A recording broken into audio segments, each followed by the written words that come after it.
Hi guys, welcome to another vlog. Ito yung my birthday kahapon sa kay Francis.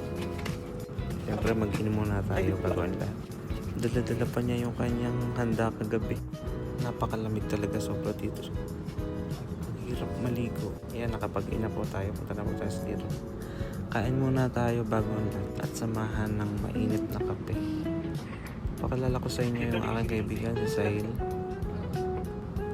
Dito siya nagtitimpla ng black coffee para sa kanyang mga boss dahil wala pa siyang coffee machine. At supportahan nyo nga pala sa kanyang vlog. Ito yung vlogger na famous sa India.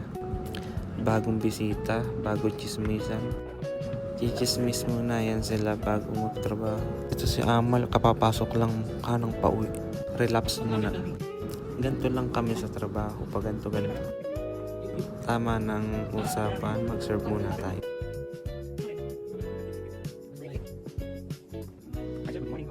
Una kong customer si Dr. Lee Dong Lee. May Chinese boss. Iba't ibang lahi yung sinaservan ko dito. May Korea, may Chinese, may British, may Arabo, may India. Pero karamihan dito mga Arabo. 2 cold water and milk tea para kay Sangyol Kim. Nag-prepare na din ako ng gawa updates. Hindi mawala yung Arabic tea tuwing umaga dahil gustong-gusto yan ang mga.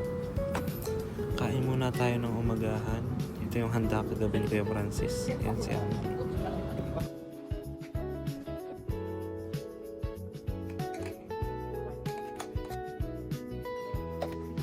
Cappuccino kay Doktor.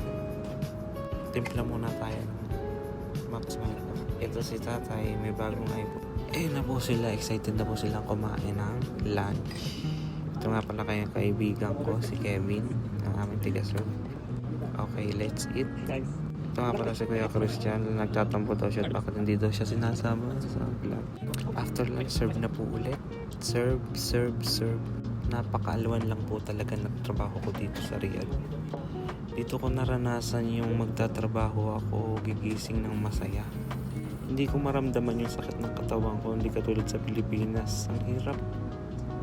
Maghanap ng trabaho, mahirap.